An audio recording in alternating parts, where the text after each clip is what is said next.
Hey there guys, back again. We're going to have a look today at something else from Mantic Games. This time it is Project Pandora. And as you can see there, Grim Cargo. So, we're going to give it Sci-Fi today instead. So let's have a look inside. Oh. So what do we have here? Well, first of all, we've got a whole bunch of models. Let's take a look at these. I have assembled these previously because they were all in little tiny bits, so I had to try and make sure they looked presentable. First of all, we've got the guy in charge of the corporation forces there with that power fist. Even though Mantic wouldn't call it a power fist, I suppose. So that's the guy in charge. We've got some different marines as well. Most of them are all in this style, sort of running alert style, as you can see there. Fairly similar, but we do have one guy who's kneeling down, taking cover, I suppose you could say. So there we go, that's the corporation figures. Next, of course, we have the Veer-Myn, or Veer-Myn. So we've got these guys who are running forward with their little chem lasers. Pretty nice. We've got this guy who's got a chem, like a fire thrower style thing. It's pretty nasty. If you can see him better there. Yes, you can.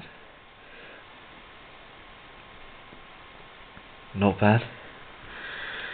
What else have we got here? Ah, their leader. He's got himself a blade and a pistol. Pretty badass, I'd say.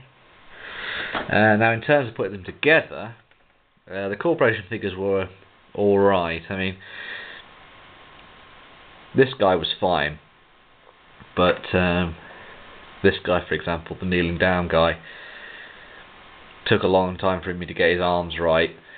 Veer-Myn, on the other hand, completely fine. Everything went together completely simply with the Veer-Myn.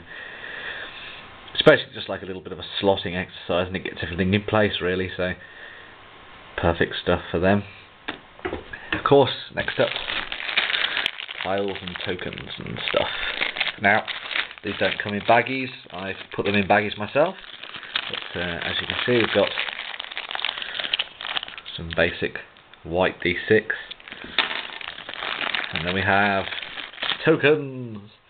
So you've got tokens for actions, which are a bit different from Walking Hold in that they have a combined action on them. So in this case it's move and shoot. These are wound markers. Things for showing toxicity in certain areas of the ship. There's another wound lots of wound markers there. See, we've got some other ones. Out of ammo tokens. Glow sticks or flares for lighting up areas of the ship. What else have we got in here? Blank tokens which signify areas of darkness. Non-toxic. There we go. There's plenty more in there as well. There's even some spare weapons and things which you can use later on in some of the missions, because you've got to pick up weapon caches and things. So let's see if we can get all that out for you.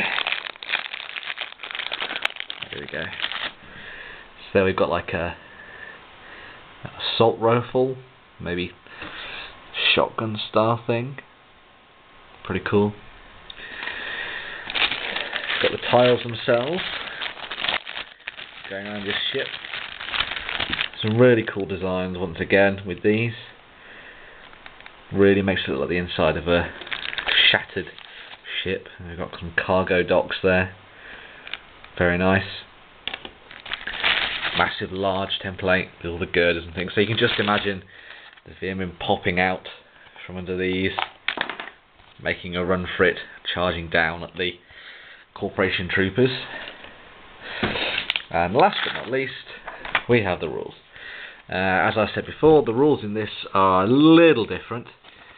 Actions are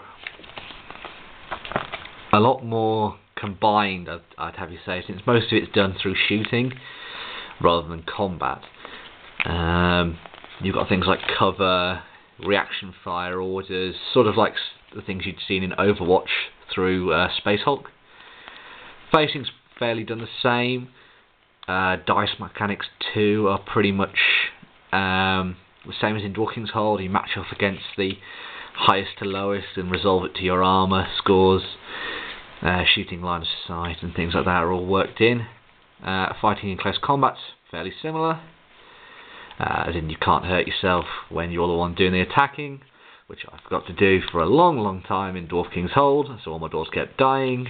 Not good. Got some special rules for dark and toxic here, like if a Veer-Myn is killed while in the dark, they scatter away into the darkness and they can come back onto the board later on, which is very cool. Got all the stats on the back there, you can see. So you've got ray guns here. The scurry rule. Allows them to break from combat easier and stuff on misses.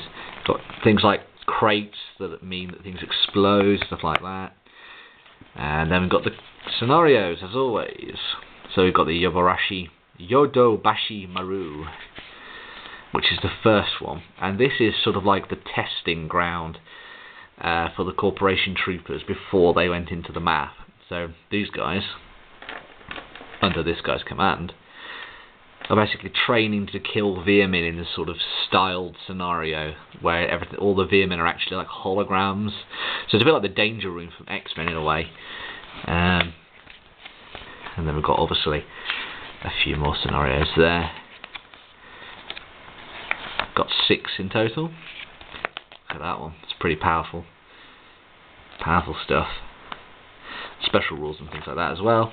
Throughout the game you can pick up kit, so you can take med packs, flares, things like that to get you through the game as well. So it's a different game to Dwarf King's Hold, but not so much that you wouldn't be able to go through it feeling like it was a familiar experience. So there you have it. That is a look inside the box and the contents of Project Pandora. Seriously suggest you go and pick this up, especially if you're a fan of sci-fi dungeon crawling, as it were. Saw this played at Salute this year, and it was fantastic.